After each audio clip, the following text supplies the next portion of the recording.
Hello Archana's వంటిల్లుకి స్వాగతం సుస్వాగతం. ఈ కర్రీ మనం రెగ్యులర్గా చేసుకునే chicken curry but with some extra ingredients and కొంచెం డిఫరెంట్ ప్రాసెస్. మొత్తానికైతే చికెన్ కర్రీ భలే కుదిరింది. ఈ చికెన్ కర్రీ ఎలా చేయాలంటే ఫస్ట్ 1 kg చికెన్ తీసుకోవాలి. తర్వాత 2 teaspoons సాల్ట్ వేసుకోవాలి. నెక్స్ట్ కారం 3 teaspoons, ఎక్కువ కావాలంటే ఎక్కువ వేసుకోవచ్చు. పసుపు 1/2 teaspoon, అల్లం వెల్లుల్లిపాయ పేస్ట్ 2 teaspoons, ఇంట్లో చేసుకున్న ధనియాల పొడి 2 teaspoons, అలానే జీరా powder 1 teaspoon, next chicken masala 1 teaspoon, pepper powder 1/2 teaspoon. ఇవన్నీ వేసుకొని బాగా కలుపుకోవాలి. ఈ ఇంగ్రీడియంట్స్ అన్నీ చికెన్కి బాగా పట్టేలాగా ఇట్లా పిసుకుతూ కలపాలి. ఈ కారం మసాలాలు ఒక 15 minutes చికెన్కి పట్టాక ఒక 3 ఆనియన్స్ బాగా నూనెలో ఫ్రై చేసి ఆనియన్స్ని ఇట్లా క్రష్ చేస్తూ చికెన్ పైన వేసుకోవాలి. క్రష్ చేసి వేస్తేనే టేస్ట్ వస్తుంది. నెక్స్ట్ ఫ్రై చేసుకున్న ఆనియన్స్ ఆయిల్ ఉంటుంది కదా, అదొక 1/2 cup వేసుకోవాలి. టేస్టీగా ఉంటుంది చికెన్ అయితే. ఇప్పుడు ఇవన్నీ బాగా మిక్స్ అయ్యేలాగా కలుపుకోవాలి. ఈ ఫ్రైడ్ ఆనియన్స్ ఆయిల్ అంతా చికెన్కి పట్టాలి కాబట్టి ఒక 5 minutes వదిలేయాలి. 5 minutes తర్వాత మెయిన్ ఇంగ్రీడియంట్ 1 cup పెరుగు వేసుకోవాలి. పెరుగు పుల్లగా ఉంటే కర్రీ ఇంకా బాగుంటుంది. సో పుల్ల పెరుగు ప్రిఫర్ చేయండి, లేదు అంటే ఫ్రెష్ పెరుగు వేసుకోవచ్చు. ఇప్పుడు పెరుగు కూడా చికెన్కి బాగా పట్టేలాగా కలుపుకొని ఒక 2 hours మ్యారినేట్ చేసుకోవాలి.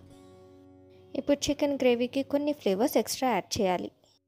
అవి ఏంటో కాదు, జీడిపప్పు, బాదాం. అవి మిక్సీలో వేసుకొని చక్కగా పౌడర్ చేసుకోండి, లేదంటే పేస్ట్ లాగా కూడా చేసేసుకోవచ్చు. కర్రీ చేసుకోవడానికి ఆయిల్ ఒక 1/2 cup తీసుకొని అందులో షాహీ జీరా ఒక 1/2 teaspoon వేసుకొని చిటపట్లాడనివ్వాలి. నెక్స్ట్ సన్నగా చాప్ చేసి పెట్టుకున్న 4 ఆనియన్స్, గ్రీన్ చిల్లీస్ ఒక 2 తీసుకొని ఆయిల్లో వేసుకోవాలి. ఆనియన్స్లో కొంచెం సాల్ట్ వేసుకుంటే కొంచెం తొందరగా మగ్గిపోతుంది. ఆనియన్స్ ఇట్లాగా సాఫ్ట్గా అయ్యేంత వరకు ఫ్రై చేసుకోవాలి.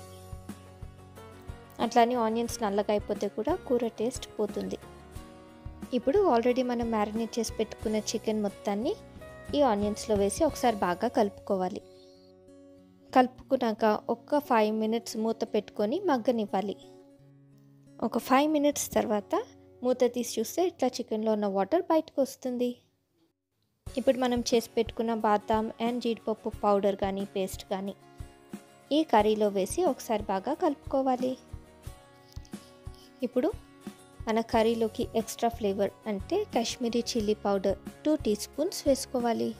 కాశ్మీరీ చిల్లీ వేస్తే కర్రీకి కలర్ వస్తుంది అండ్ ఫ్లేవర్ కూడా బాగుంటుంది. ఇప్పుడు మన చికెన్ ఉడకాలి కాబట్టి వాటర్ 1 cup వేసుకోవాలి.